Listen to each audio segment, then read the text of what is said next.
All you hardcore boxing fans out there, how you doing? It's Russ here from Porky's Corner, biggest gob in sport. Terry's take, I'm not sure what number it is now, 50 odd isn't it, 55 is it? Hope you enjoy it, and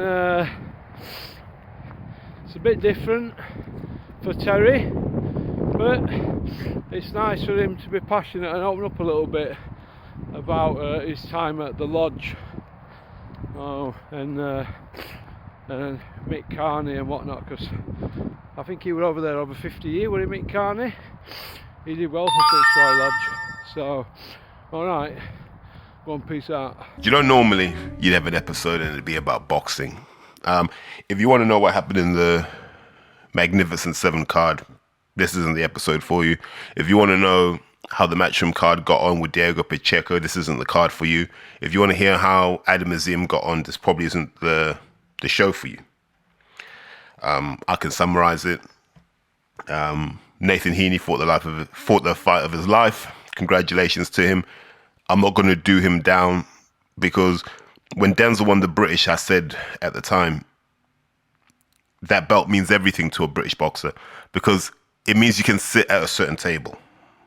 And it means that people will always know you for what you achieved in the sport. And Nathan Heaney gets that feeling now. In terms of Denzel, I love that guy. The fact that he showed up in the ring despite everything that's going on around him is a measure of the man. Yeah, well, great man. There are others who wouldn't have. He fronted up, and he did what champions do. He departed with grace. He'll be frustrated and he'll be angry, but he'll be back. In the meantime, he has other things he must attend to, and, you know, look forward to seeing him back in the ring at 100%. As for Nathan Heaney, it's his journey now, and I wish him all the best. You know, I've said things about him, his fan base and all that sort of stuff, and this isn't the time to prosecute those or to dance through those. I just wish him all the best. He's won the boxing lottery, you know, and Nathan Heaney's a kid, despite what the people try and tell you, he's a kid steeped in boxing history. He's a kid who boxed from a kid. I think he lost to Robbie Davis Jr. in the ABA semi-finals. He's a boxing kid, so he knows what that British title means, and he'll be at home, barely able to believe he has that now. So good luck to him, onwards and upwards. He's got his journey to live now, so good luck to him. But for me, a day like this is tough, because this is the anniversary of Mick passing, and every year what I do is I go for a walk, and it's almost like I compose a letter to Mick in my head, and I say, this is where things are at in terms of my life, in terms of boxing, just broadly. And people will turn off at this point, and I get it, but to understand anything I've ever done from a podcast perspective, from a coaching perspective, just anything I've ever done in boxing, you have to understand it all starts with Mick. It all starts with Fitzroy Lodge. Nearly 20 years ago. Now, I discovered that club when I was going through a crazy period in my life. Like, you know, you go from being a graduate, thinking I'm about to take over the world, thinking you're untouchable. Because remember, like university, you leave university as the king of the little man world. And then all of a sudden you're thrust into the real world.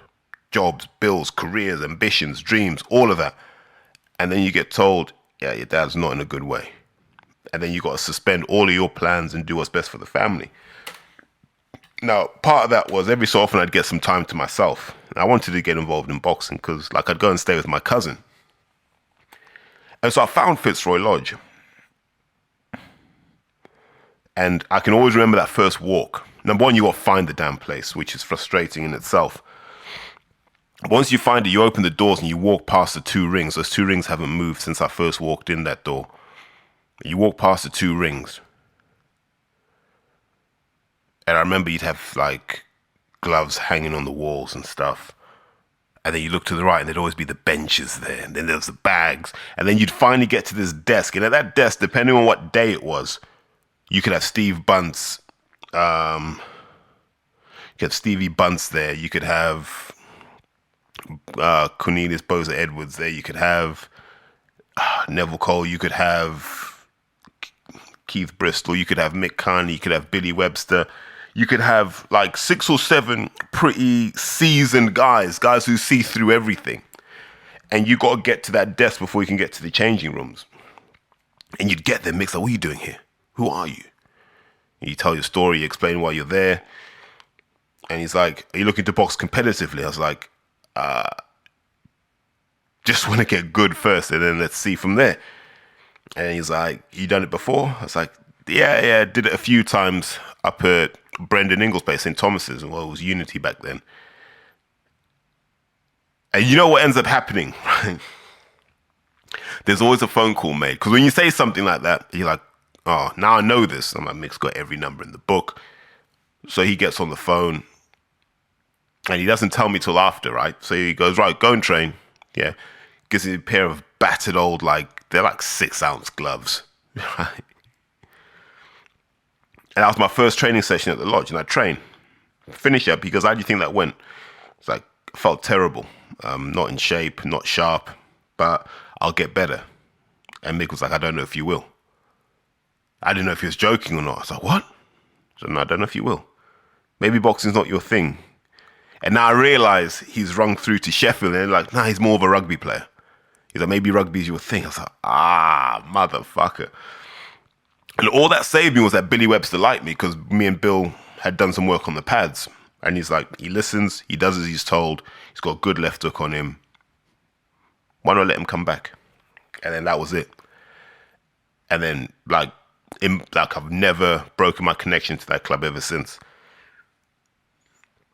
And once I was in, and I can remember, like a prime example of this, like just the level of honesty required in those sorts of places, I can remember, like, no one believed I used to be a troublemaker in my younger years, or even up until that point, to be fair.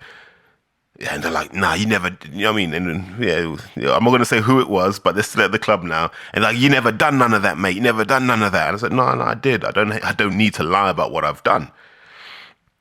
And then randomly, guy walks through the door coming in.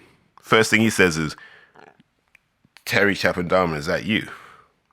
And I look up and I see that it's my mate Kinney, who I've known since I've been in England, right? So the gym's packed. Bear in mind, the gym's packed. Yeah. So this guy stops the whole session. He's like, no. We're going to find out today. So they interrogate Kinney. Like, how long you known him? I've known Terry as long as he's been in England. I'm one of the first people he met. I'm like, okay, good start. And he's like, look, this is what he's been telling us. And then he lists out the things that I've said. And Kinney was like, that's not even half of it. That's not even half of it. If he's told you he's done that, I can vouch for him. He is that sort of guy. You have no idea. And the whole club start laughing now, because they're like, oh, he really is. Okay. And after that, I was like, okay, this feels like home. And it was always hard for me, because I had to work away and I had to do stuff. And I used to resent working away. I used to resent missing time at the lodge.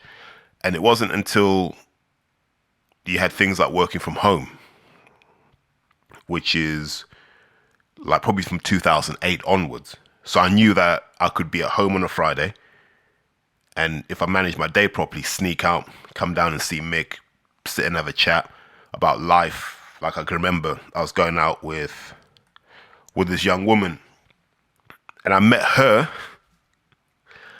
because she was at Oxford University. So I met her out there, right? And she'd gone to a really good school. I think it's called Benenden in Kent. Really, really good school. Oxford University. Spoke like Princess Diana, right? So I'm like, perfect. So I get with her, and then she tells me who her family is. Now, I'm not really au fait with some of these Southeast London families. So when I see Mick, I say, Mick, going out with a girl, she's invited me to a family barbecue. She says her family are, and I said the name of the family. And he, because he wasn't really looking, he was listening, but he was doing other stuff. And he stood bolt upright and went, what have you got yourself into? I was like, what do you mean? So he tells me about the family. I'm like, but we don't hear about them. And he was like, they're that powerful. I was like, okay. And I remember just going, I should be all right. Like, do you know what I mean? And he's like, I know a few of them. So if you say you're connected to the lodge, you'll be all right. And he was spot on. Barbecue. Yeah, they said, yeah, like a bit of boxing deal. I was like, yeah, where are you? Fitzroy Lodge. Good as gold after that. And I think we were together for 4 more years after that before life gets in the way. But it's little things like that you need in life. Like, you can get lost in life. The work thing. Like, I go to the gym after a rough day at work, and then Mick knew what I needed. So Mick would be like, look, go and do 3 rounds with so-and-so. And once I got that out of my system, calm as hell. The other thing that never gets talked about with Mick, and this is why Mick was different to a lot of boxing people. Well, not a lot, but I think the best trainers in London, those great guys, were always about more than boxing. And Mick always took an interest in what I did for a job. Always took an interest. Because I'd see him every morning. I'd be getting the bus to Waterloo because I had to get the train out. And Mick would always drive past at the same time every day. So we could always check that we're both doing what we're supposed to be. Like, if he didn't see me in the morning, he'd always pull me up and go, where were you on this day? I might say, look, I was away with work. I was in Munich, for example. And he'd be cool with that. But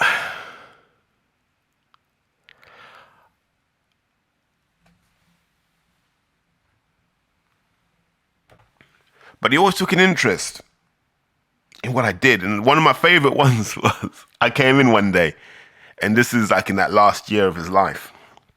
So this has got to be in about March 2011. And I've just been told, you're going to go to Wales and stand up the capability to handle all these PPI claims that are going to come in. Right? And like, I'm like, who the hell am I? And I remember going down to the lodge, just sitting down with Mick. Boxing News is out as always. Bunsey might have been there. I think he was. And I'm talking to Mick. I say, Mick, they're going to send me to Wales. And he's like, why? And I said, so there's this new thing, where they've missold loads of financial products, mostly insurance, and they have no idea who they've sold it to, how much that person paid. They basically messed up all the paperwork, but they have to pay out because they can't fight these in court because they don't have any evidence to support their case. And it basically is a mess, and they want me and my team to figure it out. And I'm like, I have no idea what I'm doing.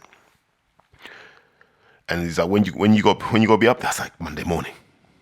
And he was like, and he just said, pick 3 things to get right on Monday and start from there. And that's what I did. And based on that, just real success there. Like, that's one of those career successes you take pride in. You can add to that the stuff we did around digital banking. Mick used to love that idea. Like, I'd always talk to him about some of the innovation stuff we were doing. Like, doing a project with Visa, Mick, and you'll be able to pay for everything with your phone. You have everything in your phone, and he'd be like mind blown. And then the other stuff, what else will we talk about? We talked about my work, tech. Like, he loved sort of jazz and stuff like that. And I did as well. I remember towards the later part of his life, there was a show called Treme, and it was about New Orleans and that sort of jazz sound out there. And we used to just talk music all the time. Like, that punctuates my time with Mick, however many years it was. He'd come in, tap me on the shoulder, like, tell I've got a new CD. And he'd be like, I'm not going to play it just yet. I'm going to let you get warmed up, let you do a bit of skipping, and then when I see you're working hard on the bag, I'm going to play it. And there's one that he played, and it started off with Curtis Mayfield's Give Me Your Love. And I still train to that song now. And it was like, yeah. And and Mick knew, because I really love my music, and Mick would be like, yeah, I know he's feeling this. Or sometimes he'd be a bit more like, he'd move it to James Brown, The Big Payback. But the music in there was always insane. If you ever want to know why David Haye still uses McFadden and Whitehead, right order? Yeah. Ain't No Stopping Us Now. That's a lodge anthem. Everyone that's been through the lodge in the last 20 years knows that song would come on towards the end of a session. You'd always hear that. And that was like we're going to survive this one, guys. We've made it. We've made it. And that's why that song is so important. It was uplifting because you're like, well, only another 100 reps to go and we're good. But I say all of that to say,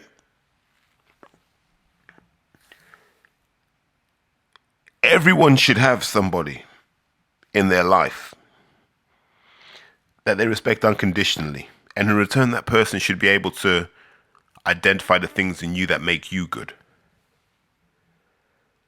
Mick, that was his gift. Like, Mick knew I'd walk into the gym and Mick knew I needed competition.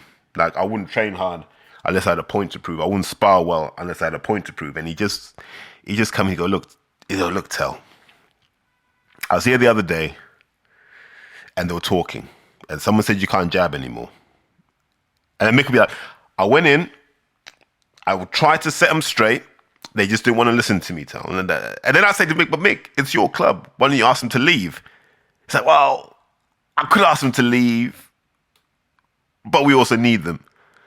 But the important thing, Tell, is they said you can't jab, and I tried to defend you. They weren't having any of it. And I said, he's going to be here soon. You tell him. And he'd always do that. And I'd know he was getting under my skin, and I'd still bite. But it brought out the best in me, that competition did. And I realized sometimes that's what you need. And all of these little things, and everyone will have their own stories around Mick. And I just remember that last year, 2011, where, especially as you got later into the year, summertime, you're like, something's not right. And I just like, and I'd learned this from being around my old man. I said, let me just maximize my minutes with Mick. And I'd sit with him and I'd talk. Like, I wasn't one of the tea drinkers, unfortunately, but I'd sit and I'd talk with Mick about everything. I'd ask him questions because I remember saying to him, I might get into coaching, and he laughed. He actually laughed. I don't think he laughed because I wasn't good enough to coach. He laughed because he understood the requirements of it. And he's like, if you coach, how are you going to go out at night? If you coach, how are you going to do your networking? If you coach, how are you going to do late nights at work? He's like, I remember him saying this. He said, boxing's a very unforgiving sport, whether you're a fighter or a coach. And he said, it doesn't love you back. And I remember, I said, but Mick, you did the 1972 Olympics with the Canada team. You did this, you did that. Look at all the people you've discovered. Something like David Haye. And Mick was like, I remember him saying this. He said, if he had to do it all again, he'd do it differently. And that was the advice he gave me. He said, only give to the sport what you're prepared to lose. Don't let it ruin your family life. Unless you're getting paid from it, don't let it ruin your family life. Don't let it ruin your friendships. Yeah, it's just a sport. I remember him saying that at the end. And I'd always ask him about David. Because that was the one, because I'd be in the gym when ITV came or whoever came to, or Setanta came to ask about David. And Mick would always do the interviews and he'd always be diplomatic and polite and kind and all those really good things.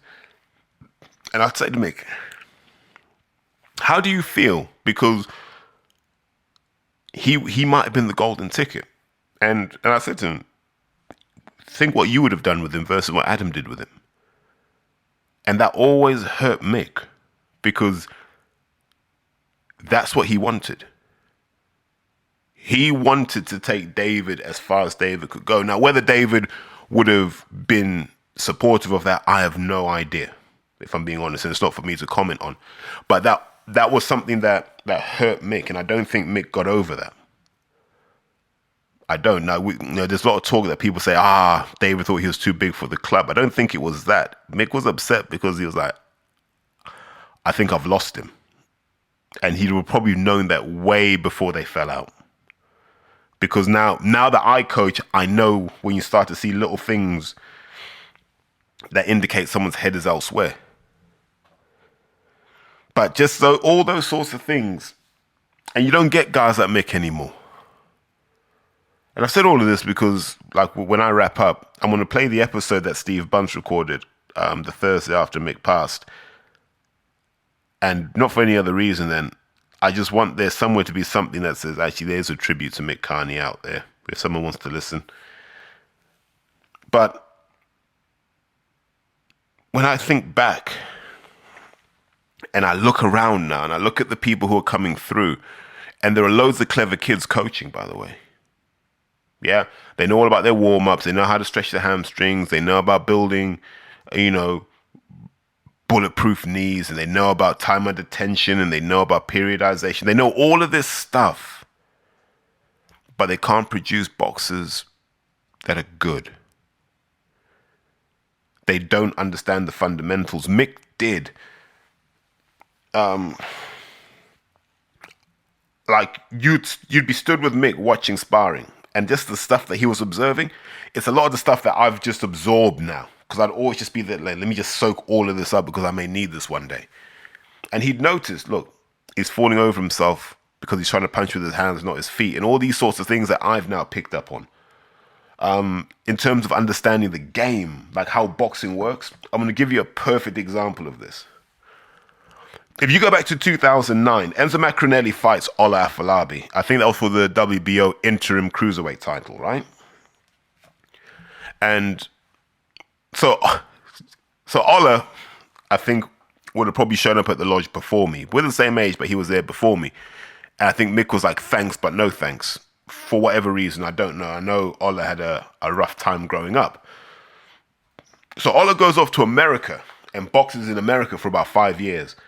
Then disappears for 3 years. Like, I didn't see hide nor hair of him for 3 years. Comes back, I think he's fighting in Germany. Randomly fighting in Germany. Meanwhile, in the UK, Frank Warren's rebuilding Macronelli and going, we're going to go after Marco Huck for the full WBO. But they had to fight Ola. God knows why. I think Huck might have been injured. So it was like, fight Ola Afolabi, then the winner will fight Marco Huck. Afolabi irons out Macronelli. Irons him out. Like, wiped him that. Go and watch that knockout. So Ola comes in with the belt. You know, you get the belt in the briefcase. He comes in with the belt at the lodge.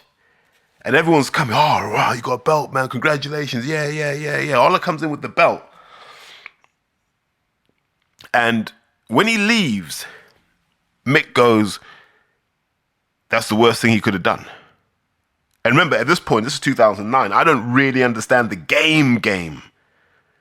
And he goes, that's the worst thing he could have done. I said, why? And he's like, tell, he hasn't got a promoter. He hasn't got a manager. He wasn't supposed to win this. Frank had plans for Macronelli. He was meant to go, you meant to go fight the German. And I was like, yeah, okay. It's like, now look, yeah? Instead of having a big British promoter and a big German promoter putting on a show together and making a load of money, that German guy's basically going to have to put on a show like Frank just put on here. So that's 2 shows that don't add up to what it would have been if it was Huck versus Macronelli. And Mick said, they will never forgive him for this. I was like, what? He's like, and Mick said, you got to know your role. There's certain people you're not supposed to beat. I was like, oh. And that's when, like, I started to understand the game. And it was true. If you look at Ola's career, he should have been a world champion, a full world champion, a couple of times. But when did you see him fight in this country, apart from that Macronelli fight? Never fought Bellew at cruiser, although he could have done. Never fought any of our really good cruisers. Just got X'd out of British boxing, like Isaac Dogbe did.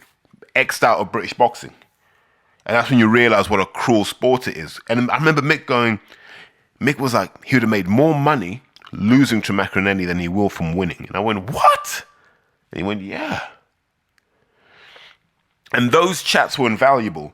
Being there on a Friday when it was Stevie Bunce, it was Mick, Maloney, Ed Robinson might be in there, like Eddie Lamb might be in there. There's all this kind of group of people just talking boxing, and I'd just be sat there taking it all in, going, okay, that's how that works.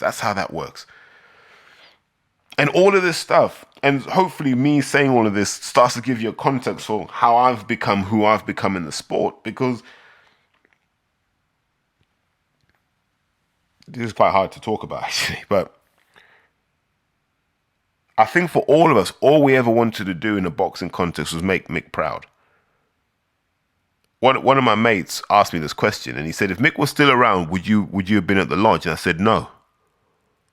I was like, if Mick was still around now, I'd have gone to the Lynn, and I'd have grafted. I would have made sure we had a club at the Lynn that was beating the lodge.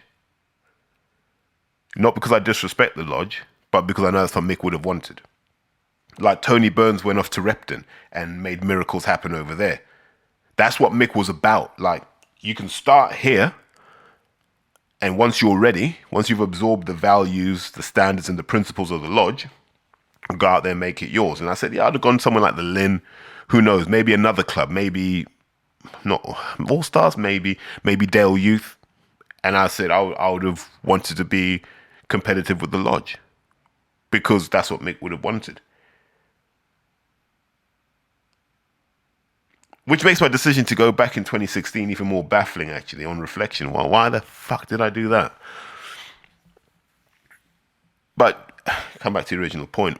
You know, when I still talk to guys like Adam Martin, Eddie Lamb, Ed Robinson, Martin Welsh, Danny Davis, and I see all of these guys still involved in boxing. Johnny Harris isn't involved in boxing, but he's acting, and you know, if we need an acting link, we've got Johnny Harris. You're around really good people, man. I'm still talking to guys like Linton, Simon Rose. I said Danny Davis and Martin Welsh. I just look at all of these guys who are still in the sport, doing something. Yilmaz Mustafa, one of my favorite people, one of Mick's favorite people as well. Like, loved him.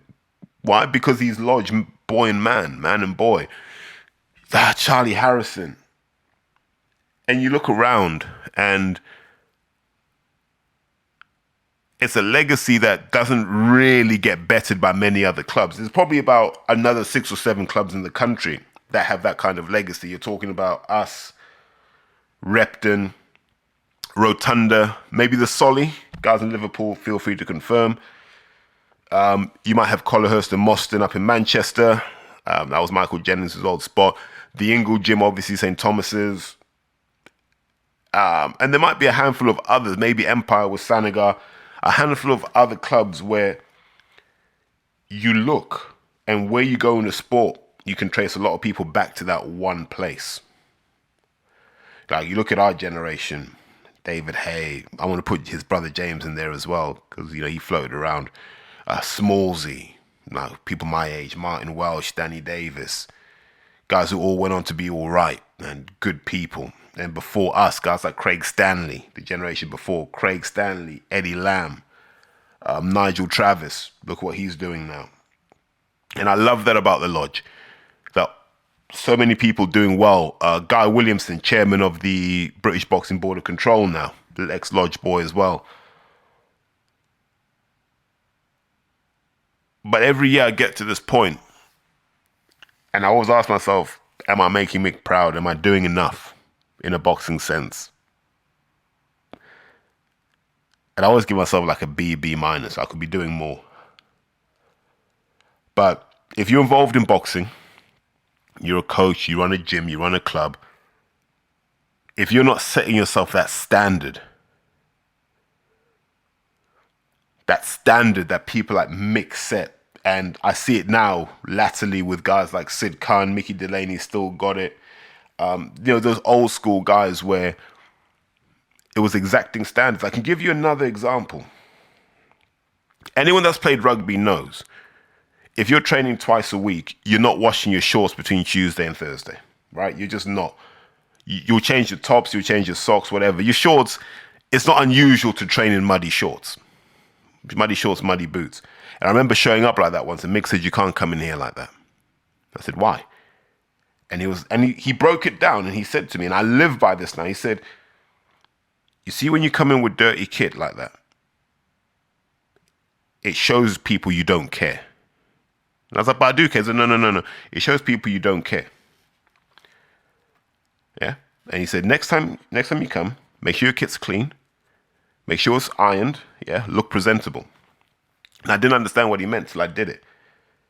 Yeah. So when you're ironing your shorts, you're ironing your shirts. How long do you think that takes? 7-8 minutes from when you get the ironing board out, get the iron warmed up, put the water in. You might put some fabric softener in there, or that's that kind of comfort, smell fresh stuff. You might do that. But all that time you're thinking about what you're gonna do. How am I gonna warm up? You're visualizing. You're priming yourself for the training session. And so I'd do that. I'd pack 3 sets of kit. Yeah, I'd have 3 sets of kit all lined up.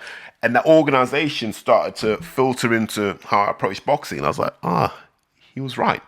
And then I flipped it around, and from a rugby context, I started using cleaner kit. And I felt I played better. And not because like clean made me a better athlete, but it was that extra 8 to 10 minutes of psychological prep that gets you in the zone.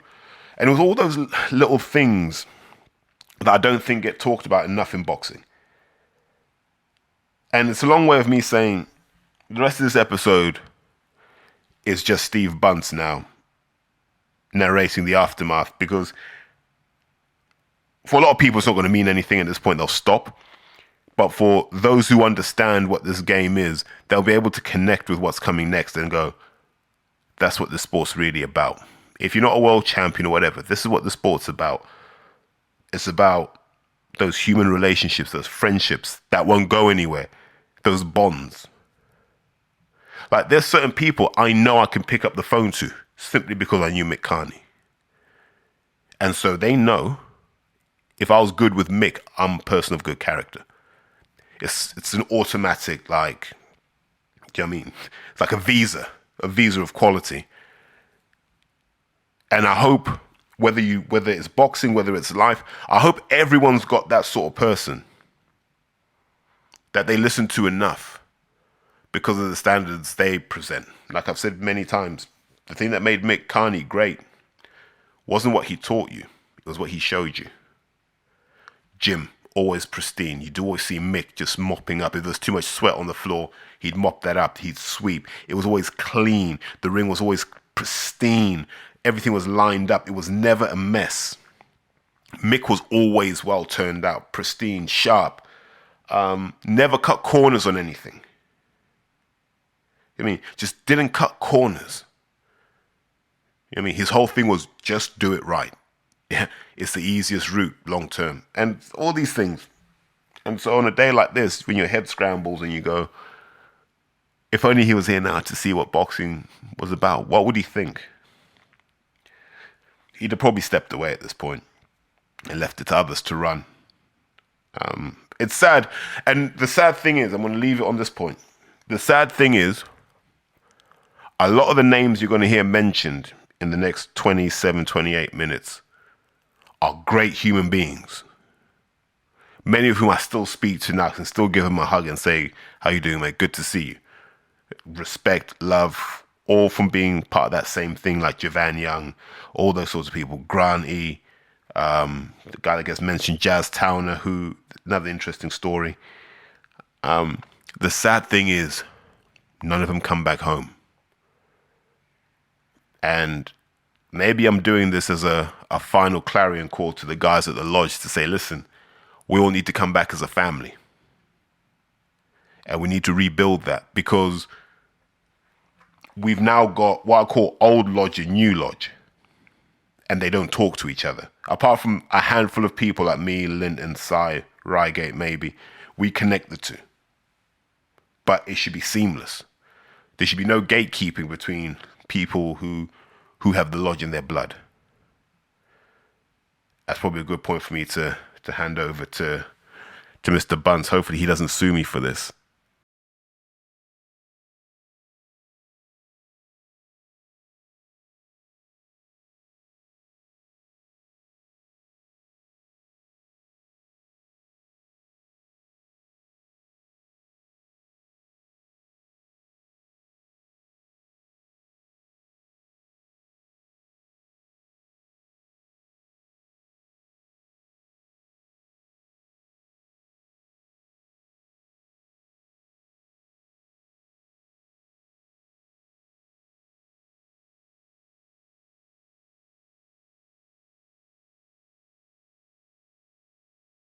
Saturday, Mick Carney died. Mick was involved with the Fitzroy Lodge Amateur Boxing Club in South London in a railway arch near the War Museum for over 50 years. He worked with thousands of boxers during that period. There were world champions, British champions, European champions, amateur champions, Olympians, and thousands who never won a title, boxed for England, or made a million few quid as a pro. So have you, to be honest with you, we want people to get in touch tonight. We want people to call tonight. We want people to email tonight. Because we want to make this a celebration of Mick's involvement with the sport. I'll be taking calls from anybody with a memory. Call me 0207 224 2000. Before we move on, here's a clip of Mick talking about the importance of a much-needed donation for the lodge. Steve, we don't get a penny off of anybody, They're very good at talking about schools and colleges and academies and all that where the money's going. But, we're a bread and butter club in Lambeth since 1908 it was founded. Without your Placid Gonzales and St James's Place, there wouldn't be any Fitzroy Lodge. There wouldn't be any Fitzroy Lodge. Well, Mick Carney's gone. Earlier this year, Billy Webster died. Mick and Billy had been together for about 108 years combined. I tell you, it's been a bad win double, hasn't it? Well, we are gonna deal with calls, and I'm going to be trying to read some emails and texts out throughout the show. But I want to call my first guest up now, a guy called Nigel Travis, who boxed for Mick for many years at the lodge. Nigel, are you there? Nigel. He's trying to get hold of Travis, and Travis ain't answering the phone. Yeah, who's that? Is Travis not there? No, it's Colin here. How are you doing, Colin? I thought we had Travis on the phone. They put Nigel up. How are you, Gooch? You okay? Yeah, very well, Steve. Let me just introduce you. This is Colin Neal, former European Police amateur boxing champion who knew Mick very well. In fact, Colin, were you there on Saturday when he died? I was holding his hand, Steve. Holding his hand. By people who loved him. At his bedside, and all the lodge people that you could care to mention were around his bedside. Mark Rygate, Obi, Granty, Popcorn, Granty, of course, Granty, never miss Granty. Yeah. And everyone was there, and he was at peace, Steve, at the end. That was the main thing. He didn't suffer, he was at peace. He was a little bit angry in the few weeks before that, wasn't he? I think he was a little bit angry that he'd been struck down with this. Did he get over that, do you think, at the end, Gooch? What do you reckon? I think he put everything behind him at the end. Because, and I say that, Steve, because Thursday night, and because you were there at the fish shop, he was having his fish. He went home, and when I spoke to him on Friday, he was like a man who'd been healed. He was so fresh and so full of enthusiasm because he'd got a night's sleep, Steve, that he hadn't had for many, many weeks. He got a week's sleep, a night's sleep, and he was absolutely. That's because they gave him some serious painkillers on that Thursday. That's how he managed to get through that fish restaurant strip. Yeah. Right, Colin, listen, I'm going to move on. Thanks for calling up, mate. I wanted to. It's nice to have someone who was right there at the end. That's Colin Neal there. Now, Nigel Travis is on the line now. Nigel, how are you? I'm all right, Steve. I'm all right, thank you. You're not still mourning, are you? Yeah. As much as I can do, yeah. Because he wouldn't be very happy if you're mourning for more than about 2 days. You know that, don't you? I'm just going to tell you that. No, of course. So it's a big wrench. He's played a big part of my life. Spent a lot of time with him, and it's something that's very painful. But it's not one to be emotional about. It's not to be sulking about. It's just to be celebrated and smile about. That's what he would want, and that's what we talked about before you went. We spoke at length on the Wednesday night. Wednesday night was a tough night. Yeah. Wednesday night was a real tough night. Yeah, I heard you up. I heard you stayed up all night with him. He didn't sleep a wink. Yeah, couldn't sleep a wink, and he was in pain. It was traumatic. It was an experience that I've ever had. Yeah. But it was good for me to be there, just so I could share a bit of the burden if I could, and just try and lift his spirits. And he was in pain, but it was a tough night. But he got through it. He got through it because he needed to. Put some demons to bed at the lodge. But you went down on the Thursday to the committee meeting, sorted out a few things. Then we all met him in the fish shop. Yeah, we went down there, and it was positive. It wasn't. You expected it to be hard, but it was hard for him physically. But as Colin just mentioned, he seemed uplifted as soon as it was done. He seemed at peace, and that's what he wants. That's what he would want. Nigel, can you tell? Because a lot of people listen, lots of cab drivers, lots of other fight people. Most of them can't. They're sending me emails and texts. They can't come on. Could you tell us when the funeral will be? The funeral will be on Thursday the 1st day of December. It will be at 11:45 at Beckenham Crematorium. Yep. Beside Beckenham Church, at St Edmund's Church. It's then a private family ceremony at Beckham Crematorium, and then we're going to go and have a good drink. A good drink of tea. Yeah, good drink of tea. A good drink of coffee. He could drink some tea. Listen, Nigel, thanks very much for holding it together, and I'll see you next Thursday. Oh, God bless you. Take care. Nigel Travers, who boxed him. Now, I'm going to try and read out. So, John Harris called up. He used to box for the Fitzroy Lodge. He won a junior ABA title there. And he's the actor. He was in This Is England recently on TV. In fact, he was nominated for a BAFTA. And he said, I'd like to express my love for Mick on your show tonight, Bunty. I'd known him since the age of 11 and won a title under him. I grew up in and around Lambeth. The man was an absolute inspiration and a guiding light in my life, both in the gym and for many years after I left boxing and entered the world of acting. I saw him as a father figure because he set such a good example. He was the greatest. That's a tribute to Mick Carney from John Harris. We got some more people coming in. We've got Grant Davis coming in. I'm going to try and read a text I got from a young kid called Jovan Young. Okay, this is a kid that is trying to get to the Olympics. He's been boxing for Jamaica in the Pan Am Games, and he went out to the World Championships. So he's trying to get to the Olympics. He says, "Hello, Steve. It's Jovan here from the lodge. I'd love to call up, but I find it hard to talk about Mick." Well, that's fine, Jovan. Leave me to do the dirty work then. So we're all at the club listening to your call. He was like a father to us all, an amazing man, and not only helped us develop as boxers, but also as men. He was probably the only man I really trusted, and we all miss him dearly. No cutting corners now, as I know he's always watching. The spirit at the club is as strong as ever, and we have all come together. Mark Reigate is doing a great job. Can definitely still feel Mick's spirit in the gym. Jovan, thanks very much for that. I got through it, didn't I? I understand why you couldn't read it out yourself, boy. Don't worry about that. I've been joined in the studio by former Fitzroy Lodge amateur boxer Grant Davis. He's with me now. Granty, welcome. Thanks. And you're like a regular on this show. You've been on more parts of this BBC London than most people. In your position as the king of the cabbies, as we call them. First of all, Granty, they're listening at the gym. John Harris called up. He couldn't come on. Travis, I didn't think was going to get it out of him. You look like you've been crying for a week. Jovan Young couldn't come on. Jazz Turner couldn't come on. I choked up at the start of it. I know. What a bunch of useless old tarts we are. I know, it was amazing. And on Saturday when Mickey passed away, there was about 6 of us around his bedside. I had Colin on, Gooch. Gooch, Pop. And it was quite amazing. It was so...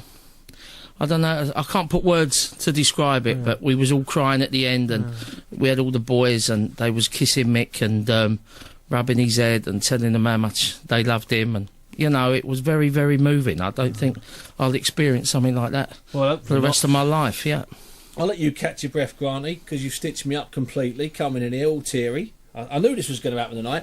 No, the one thing, you know what's amazing is that last week I put out a call on the show. It was your suggestion because you took him to the fish shop in Central Street. You picked Mick Carney up from the gym, took him to the fish shop in Central Street, and you said, Stevie, get over if you can. I said I would, and I said I'll jump in the cab. And you said, but put out a request. I did. I put out a request, and about half a dozen call up. And I got one with Tony, who dropped me straight over there. And Tony, it turns out, he was telling someone else later on, and this guy had boxed with Mick in the 70s. So it's a tiny old world. So what I'm going to do now, I'm going to play a couple of clips from me talking to me. This is one I spoke to Mick after David Haye had just become the world heavyweight champion. That was back in 2009. I asked him about David's attitude when he was a boy. In his mind, he had it all planned out. At the age of 15 and 16, it seemed as though it was a bit of a dream, but not to him. Not to him. Some people try and make out that David Haye's this very complex character, but that's not really the case, is it? He just likes to get in the ring, doesn't he? All he wants to do is get in the ring and hurt people, which is not bad for a fighter. And going in there with confidence, we know lots of fighters say they're going to do this and do that. With David Haye, you know, he wants to get in the ring, he wants to win, and in his mind he will win. So not bad attributes to take into a boxing ring. Perfect attributes. Mike, tell me this, and I'm holding my hands up earlier. I didn't think he could control himself for 12 rounds last week. Were you a bit surprised that he kept his cool for 12 rounds? Yeah, no, I thought it was great. I thought he'd lose it halfway through and... have a fight. Square on, as we've seen him, square feet, and let it go, get caught, falls overhead, come back and turn into a war. But no, fair Tuesday, he'd done the right thing. Mike, you know, there's a couple of points in about round 8 when he did dig his feet in, as you say, square on. He wasn't in any stance, you could just see him ready to load up. Yeah, you know, we've seen it all over the years since he was a baby, that all of a sudden, let's get square, look at his mouth, there it is, and there's a sheer brutal David Hay in front of him. He's not some clean-cut finisher who's going to hunt them down and do a job on them. It's just sheer aggression. Yeah, and that's, you know, I've been telling people this for years and years, because people have said, I think he's a bit Botley, and I said, listen, the last thing David Hay is Botley. I said, he's mad as a March hare, but Botley he ain't. Yeah, oh no, he'd dig it up when it's called for. And the big thing with him, of course, is that, and this is what I've been trying to tell people, especially since last week who'd never heard of him, I've been trying to say to people, now listen, he really wants to have a fight. That was he had to fight last week against the way he normally boxes. I always remember, I won't say the fella was a British champion anyway. His trainer, when Maloney's were training at the gym, they brought his British champion down, and David was going to spar, he was 17, he was going to spar with a light heavyweight. So while they was waiting for the heavyweight to get ready, this British champion, really nice guy, he said, I'll take him round for a round anyway. David floated round, bing, there he is, he's gone, the British champion. So there's this deep silence in the gym. I said, there goes your light heavyweight sparring. But he said, do you think... I said, he won't even come back today, about tomorrow. So he gets that. But this British champion sat there and had a chat with him, and I was so apologetic, and this young kid... He said, no, he said, you know, you get it on the chin, you get caught. And he was so nice with David, but David, in all his innocence, was looking there like, what have I done? You know, it wasn't something I set out to. And needless to say, the light heavyweight didn't come back the next day, so I was right on that score. Yeah, we're not going to name that light heavyweight, needless to say. He has retold the story and managed to get a laugh. That was Mick talking to me shortly after David won the world heavyweight title. What a great night that was. I mean, if you ever listen to the 5 Live broadcast of that, you can just hear me laughing in the background, because I was laughing my head off, because having known him a while, it was just great fun to tell. I've got Grant Davis in the studio with me, and I've got loads of calls. Keep them coming. You're listening to Steve Bunce on BBC London 94.9. It's the boxing album. We're playing a bit of a tribute tonight to Fitzroy Lodge coach and legend Mick Carney, who died last Saturday. In fact, I got one of the men who was in the room with him when he died. It was okay, he's not on a charge. He was there just comforting him and talking to him as he went. There was about 7 or 8 ex-Lodge fighters there. In fact, I went to the house about a week before, and I walked in, and Frank Maloney was there, and Guy Williamson was there, ABA champion from 1985, who kept on refusing Mickey Duff's money and kept on refusing Frank Maloney's money. In fact, every time they offered him money to turn pro, he said no, and they increased the offer. They thought he was holding out. He wasn't. Anyway, he was at the house, and then on last Thursday we had a bit of a last supper. It was obviously a little bit symbolic. We went to a fish shop, and then on Saturday about 4 o'clock he passed. And Grant, you were with him, Granty, when he passed. Now on the Thursday at the fish shop, I mean, apart from being weak and looking frown and his eyes rolling, he was still sharp. I mean, did he maintain that up to the end? Granty, right to the end. Because before we went to the fish shop, we had, of all things, a committee meeting at the club. Yeah, that's what I heard. It's a proper meeting. A proper meeting, and we sort of half carried him up the stairs, put him on the sofa, he caught his breath, and he presided over the proceedings, and we made a few changes to the committee and stuff, and he was just adamant that he wanted these changes done before he went, before he went. Nigel talked about that. He said he had some unfinished business. Exactly. Now, we got, we were speaking to Ron Bodie in a minute, because Ron knew Mick from about 1967 or 68, depending on how Ron fibs about his age, because he's only 42, so it makes him about 6 when he met him. But we'll talk about that in a minute. But first, I want to pull up one of. I tell you, this guy I'm going to call up now. This guy I'm going to speak to now was one of Mick's favourite fighters, and I really mean that. I'm not just saying that because he's on the line. I'm telling you, he was one of his favourite fighters. Former multi champion. Roy Connor. Roy, how are you, son? Hello, Steve. Nice to talk to you, mate. Likewise. How are you? Yeah, are you at the gym? Yes, we are. We've just finished the night's training. Good. And just decided to give you a bell just to speak a little bit about Mick. You know, how sad it is, obviously. Well, what was your first memory, Roy? Because you were at New Addington, weren't you? Or was it New Addington before you came to the Lodge for about 15 years of age? What was your first memory, son? Well, the first memory was walking in through those doors, seeing them 2 big rings, all the boys training. I mean, it just looked awesome.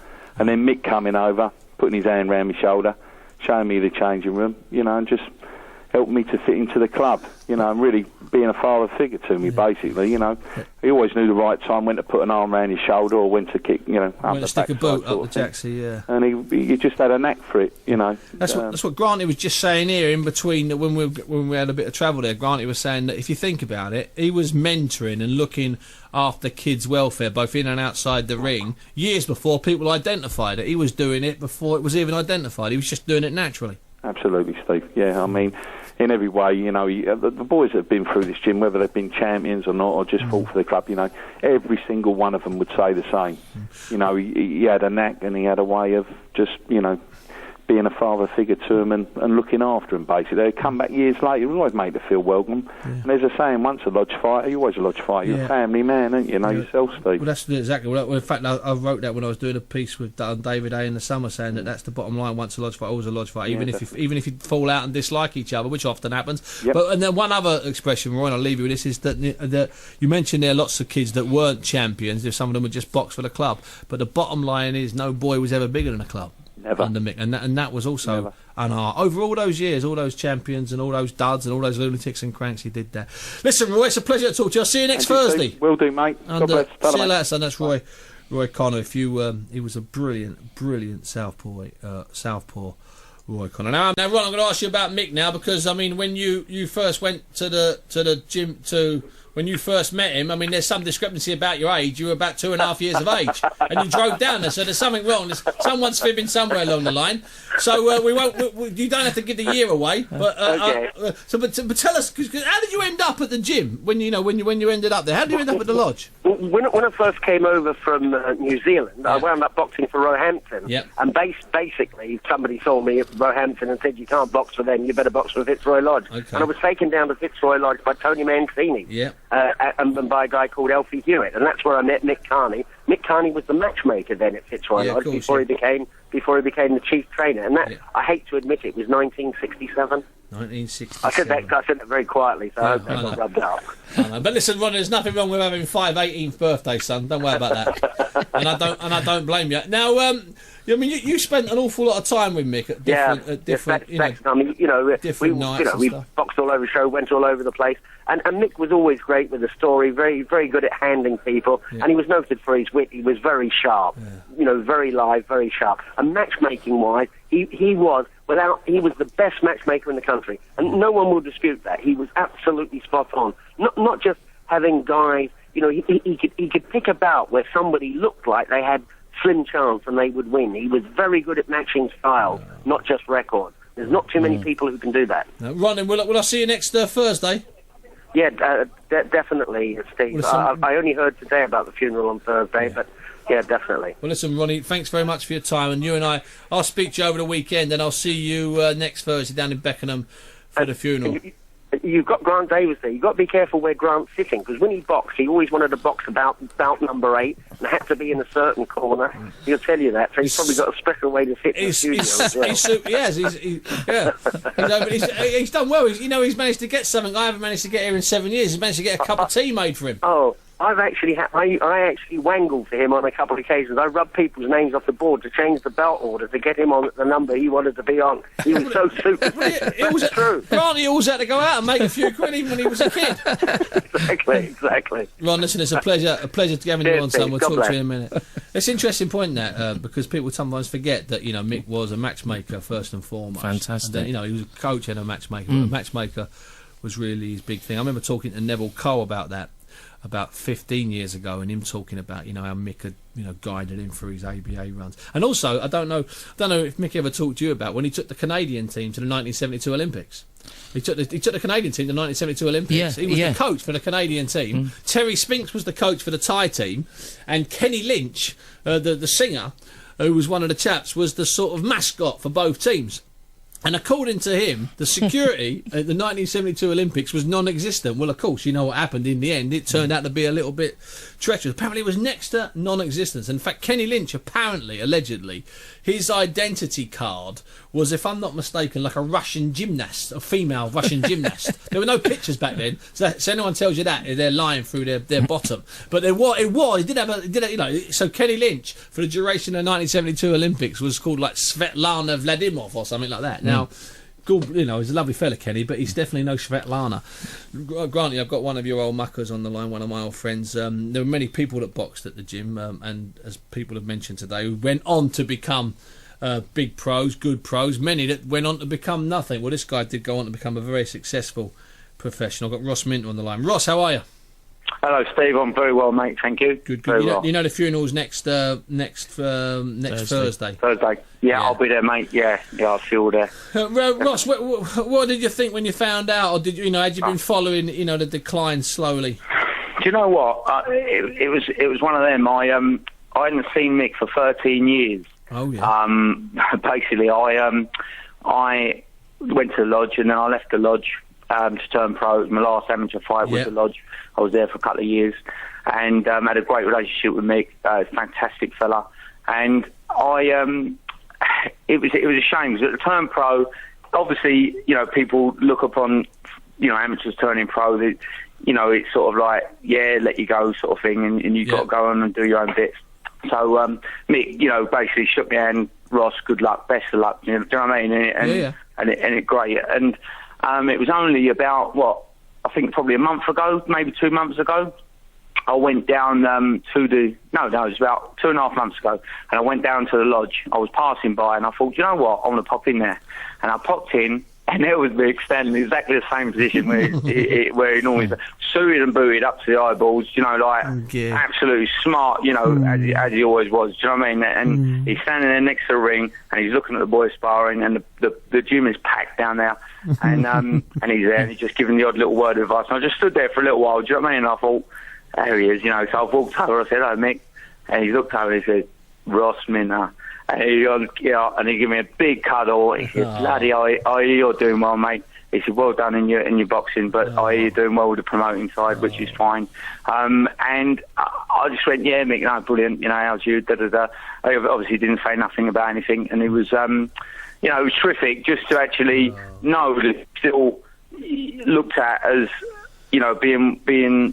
Well, it's still the same as it was 13 years ago. You know, I had a great weekend once with Mick and Bill and a few fighters down in Torquay, and your dad was the guest of honour, Ross. And your dad was there, and of course your dad knew Mick because they were both at the Olympics in 1972. Mick was with the Canadian team, and your dad was getting... you just said that, your dad was getting jobbed when he got the bronze, and he obviously should have walked the gold. That's neither here nor there. And I tell you what, it was amazing because your dad, right, was around Mick. I tell you, he was a totally different person. He was just like shut up and listen, and that was just like it reminded me what fighters are like when they're around the coaches. So suddenly your dad around him was it was lovely. It was. Listen, Ross, you know, so much respect. You know what I mean? And that man, he just you know, it was respect. And the thing is with him, no one, you know, I didn't know what was happening, and then suddenly I spoke to Ed Robinson down at one of the Boxing Awards, and he said, "Oh, Ross, did you know Mick was very?" I said, "Do you know what? I don't." I said, "Have you got his number?" He said, "Yeah," and he gave me the number. And do you know what? I never rang him. Listen, and I was gutted for that. Let me tell you something. He won't have held that against you because there was loads of people that did call, loads of people that didn't. Ross Minter, thanks very much for your time today. Thank you. Now listen, I'm going to try and read out this text. It may be a bit emotional for him. It's coming. I don't even know this kid. It says, "Hi Steve, my name is Jazz Towner. I currently box for the lodge. Mick Carney is without doubt the greatest man I've ever known. The biggest regret I have is never telling him how much he had done for me and how much he meant. Saying he was like a father does him a disservice because he has taught me more about being a man in the last few years than my own dad has my whole life." Oh, wow. Mick would find me work when I was struggling. He would write me references when applying for jobs, and I know his reference helped me get into one of the country's top film schools this year. His pride at me getting in will remain one of my... one of my most treasured memories. Training without him this week has been so hard, and I know he's and I know he's looking down, shaking his head at my sparring, but I pray that I can make him proud, and even a small fraction of the man he was. Thanks very much for that. Jazz, you choked me up on here, but that's okay. I won't hold it against you.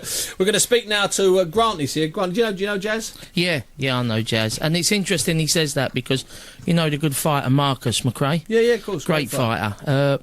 And I spoke to him. The ABA, great pro. Yeah, great pro from Brixton. I spoke to him last week when we was going down to see Mick, and he told me something really interesting that I never ever thought about. And he said to me, Mick, he grew up in Brixton, Marcus, you know, run with the crowd.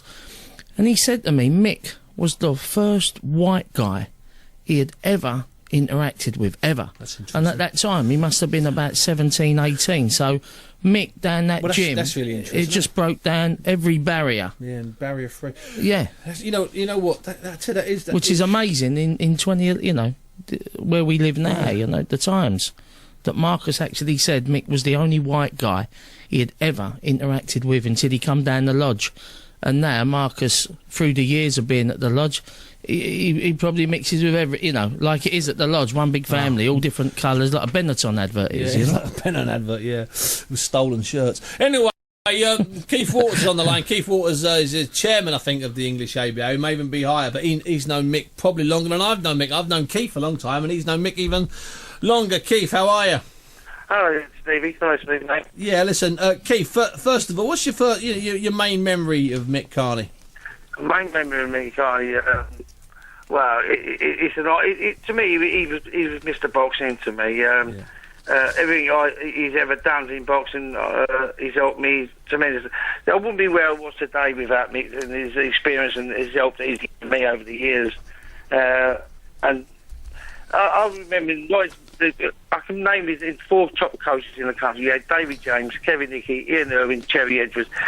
He was exactly in the same class as any of those. Yeah. He could have took any of our top boxers to any of the Olympics or wherever. Yeah, that's how high he was as a coach. Yeah. Now, Keith, in all fairness, that you were a bit close to him, and also close to Tony Burns at Repton. He's been there like Mick has for a million years. And in fact, the three of you, are a bit of a rat pack, if you don't mind me saying so, without the good looks of the singing and the dancing. Yeah, well, see, that was true. They did say that. They did used to say, call us the Rat Pack at the end, because we used to meet up together, we used to go socialising together and go into the fitness down in East London, and we had some great times together. Oh. And I always remember, people don't understand that everybody's talking about what a great coach he was, and there's no doubt about that. But he was so probably one of the finest competition secretaries. Yeah. Now, that's matchmaker in normal terms. Yeah, I know what you mean now. He's a matchmaker. Well, if you look at when I came in 1978 as a matchmaker, then the first person that helped me on that, and I was dealing with people like the old Bill Bailey for Fairbairn, Tommy Condon, Con Sullivan, Jimmy Murphy, Tony Burns. That's the league I was thrown into. And to me, we all talk about Alec Ferguson. Even Alex Ferguson. Alex Ferguson, amateur boxer. Listen, Keith, I've got so many calls to get through. Thanks very much for that. See you next Thursday at the funeral. Yeah, I will do, mate. All the best, mate. Yeah. Bye-bye. Thanks for giving me... Sorry, mate. No, listen, my pleasure. Now, Granty, you can sit there. Keith Herschel's on the line. Keith, how are you? Hi, Steve. How you doing? Yeah, now you boxed senior and junior, just senior there. Just senior. I came for a club in Orpington, and I was mates with another boxer there called Mickey Spencer. Yeah, and he won the ABAs. Yeah, I'm going up to the lodge. So after a little while, Spencer said, do you fancy coming up for maybe one evening of sparring a week? And suddenly I'm in amongst people sparring with people like Neville Cole, Ray Catus, Dave Banks, John Zarashi, Wally Anglis, little wobbly Wally. He was meant to be on the show tonight. I think he's obviously busy in his club. But the great thing was that, as far as Mick was concerned, it didn't matter. I was never going to be in that sort of Premier League of boxers. I was just a good club boxer. But Mick's sort of attitude was, if you've got the bottle to go up the steps, then you're good enough, to be in this club. Yeah, that's the way it was. Listen, Keith, I've got about 15 callers, and I'm going to end up breaking some hearts. I'll see you next Thursday, Keith. Indeed. All right. I've got MC John McDonald on the line now. That doesn't sound like a rapper. I'm talking about a proper MC. John boy, how are you? I'm all right, Steve. How you doing, mate? Yeah, good. Sorry we came to you so late, John, because I'm sort of juggling things here, sort of, trying to do a bit of both. You knew Mick a while, didn't you? Oh, God, yeah. Yeah, I knew him for ages. I mean, my auntie had the off-licence on the corner of his, where the off-licence was. And so, I used to climb out of my bedroom window into the club. I mean, he chased me out of there plenty of times when I was a kid, yeah. Yeah. I had so many run-ins with Mick Carney, but I could still get away with murder. It was, I should stop there and have a cup of tea with him. I could get away with murder. You know that great story, Steve, about the time when I begged him to look after the Clotty boys. Do you remember? Yeah, the Clotty brothers. He had a brand new front door fitted on the lodge. He was so proud of it. It was gorgeous, this great big fire check door. And lovely. And I begged him to take the Clotties there and at the time they were boxing for Frank Maloney, and they was living in sort of just up the road in the Elephant. Yeah. And I begged them, please let him train there, Mick. Honestly, they're as good as gold. And then, like, the Monday morning, the phone goes, and he's, like, mad on the phone at me. You've done it again. You're in so much trouble. Get down this club. Oh, what have I done now? I turn up at the club, like, about 2 hours later, and he says to me, look what they've done. And I go to the front door, and where they've turned up on Sunday for training, and there's no one realising it's not open, they've scratched with a 6-inch nail. We come, here. I mean, we fell out, Well, that's the way we do it in Bookham out in Ghana, John. That's the way we do our business in Accra. You know that. Me, and he chased me. He kicked me up the arse, and he chased me around the gym, and I couldn't run for laughing. He said, "You've never been any good to this club. Get out of this club." And when I got to the door, I didn't know whether to laugh or cry. I thought, "Is this the last time I'll ever come in a Fitzroy Lodge?" No. And he caught me up, and he put his arm around me. He said, "You owe me big time." And that was it. We just walked in the cafe next door, sat down, had a cup of tea, but that was Mick. He really did forgive very, very quick. Listen, in the actor, John, listen, I'm going to have to move you on. I'll see you next Thursday at the funeral. Yeah, you got it, mate, definitely. Johnny, see you next week. Eddie Lamb's on the line now, box for Mick, and was very close and was constantly there, works with some pros. Now, Eddie, how are you? Hey. I'm not bad, Ed. Where are you? You're not in a submarine, are you, Ed? No. I'm home.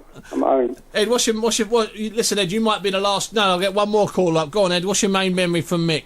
I've got a little story to tell. Go on, son. We went out for Mick's birthday, Italian up the West End. Yeah. Me, Mrs. and him and his missus, and we had a 3-course meal, lovely 3-course meal.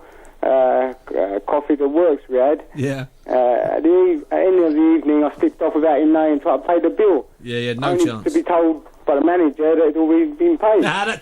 See, now, listen, Ed, you know what? In all fairness, mate, I'm not trying to teach you to suck eggs, but you should have been paying that bill the day before to get one over.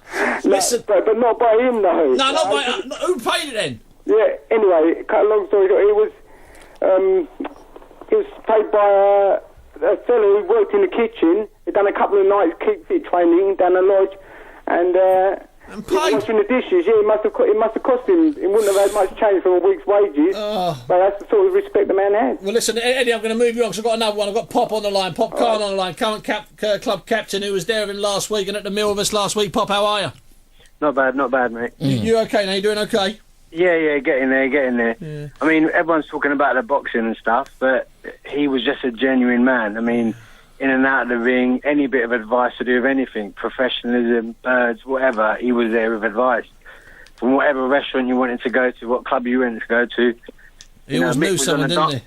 Mick was on the dance floor on my 30th. He was at Eddie Lamb's 40th. He was at my brother's meal on his 50th. He was at my wedding 18 years ago. The range of people he knew and loved him, the range of backgrounds, that just indicates the man he was. You know what, Pop? You've brought the show to a brilliant end. Thanks, kid. Take it easy. Oh, Pop Khan there with the last words on Mick Carney from the caller. Granty, I'm going to give you the last words because I'm not going to cry into the news. You're going to do it. Go on, son. Well, I just think anyone who ever, come across Mick in whatever capacity, they'd be heartbroken like we all are because he was just a genuine bloke, old school, fantastic guy, and he got me going there, and I think it was That's what I said. I'm not going to do it. You're going to do it. Yeah, but I'm looking at you crying, and I feel like it. I just feel that Mickey was old school, and you don't come across people like Mickey in your life too often, and I know it's a privilege for me to have known him for all these years. There you go, Mick. You've been listening to Grant Davis and Steve Bunce and dozens of people that love Mick Carney. His funeral's next Thursday. There'll be no the funeral's next Thursday. Hope you've enjoyed the show. Not been too morbid for you. We've had a bit of a laugh, even though we're crying. See you next week. Well, hope you like that. So it was different, wasn't it? So it's all good stuff. We've got Julian coming on tonight or tomorrow. Richard as well. Danny's making an appearance this week from Bury. So, okay. One piece of that. Porky's Corner is proud to be sponsored by Spartan Site Solutions. They are specialists in civil engineering and demolition contracts for the construction industry. Interested parties should visit their website or contact Porky's Corner for a referral at porkycorner@mail.com.